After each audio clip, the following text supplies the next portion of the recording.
Rai Suryo CS mengajukan permohonan agar penyidikan kasus dugaan tudingan ijazah palsu Presiden ke-7 RI Joko Widodo dihentikan. Tim hukum meminta kepolisian menerbitkan surat perintah penghentian penyidikan, SP3, namun secara tegas menyatakan enggan mengambil langkah restoratif justice, RJ.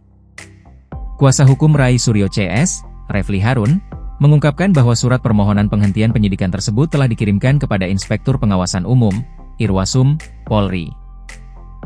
Langkah ini diambil menyusul adanya preseden hukum di mana dua tersangka lain dalam kasus yang sama, yakni Egy Sujana dan Damai Hari Lubis, telah mendapatkan SP3 terlebih dahulu.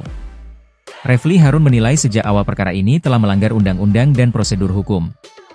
Kubu Rai Suryo berargumen bahwa jika laporan polisi, LP, terhadap Egy Sujana dan Damai Hari Lubis sudah dicabut atau dihentikan, maka secara otomatis status tersangka lainnya seharusnya gugur karena berada dalam satu nomor perkara yang sama. Argumen ini diperkuat oleh penjelasan saksi ahli, mantan Wakapolri Komjen Pol, Purnawirawan, Oey Groseno. Oey Groseno menyatakan bahwa jika sebuah LP dicabut, kecuali karena alasan tersangka meninggal dunia, maka seluruh tersangka di dalamnya harusnya mendapatkan perlakuan hukum yang sama. Ketika LP tersebut dicabut, maka 6 tersangka lainnya harusnya gugur juga. Nah, ini yang kita katakan melanggar prosedur, ujar Refli Harun. Meski mendesak penghentian perkara, Rai Suryo menegaskan dirinya tidak akan menempuh jalur restoratif justice, RJ, atau perdamaian untuk menghentikan kasus ini. Pihaknya lebih mendorong pencabutan perkara secara administratif melalui SP3 karena menilai ada kekeliruan prosedur dalam kelanjutan penyidikan terhadap sisa tersangka.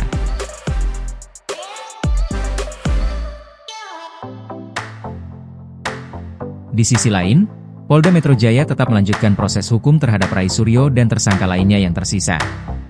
Hingga saat ini, pihak kepolisian telah memeriksa sejumlah saksi, termasuk melakukan pemeriksaan terhadap mantan Presiden Joko Widodo di Polresta Surakarta untuk melengkapi berkas perkara. Kabid Humas Polda Metro Jaya menyatakan bahwa proses melengkapi berkas perkara, P19, sedang berjalan. Pihak kepolisian berkomitmen untuk segera melimpahkan kembali berkas perkara tersebut ke Kejaksaan setelah seluruh keterangan dari saksi, ahli, pelapor, maupun tersangka dianggap lengkap. Pemeriksaan-pemeriksaan yang dilakukan, baik itu terhadap saksi maupun terhadap para ahli, pelapor serta tersangka, semata-mata adalah dalam rangka memenuhi atau melengkapi kelengkapan berkas perkara, tegas pihak kepolisian dalam keterangannya. Dalam kasus tudingan ijazah palsu mantan Presiden Jokowi ini, Polda Metro Jaya telah menetapkan 8 orang sebagai tersangka yang terbagi dalam 2 klaster berbeda. Namun Polda Metro Jaya telah menghentikan penyidikan terhadap tersangka Egy Sujana dan Damai Hari Lubis, dan telah diterbitkan surat perintah penghentian penyidikan, SP3. Sementara 6 tersangka lainnya, termasuk Rai Suryo, proses hukum masih terus berjalan.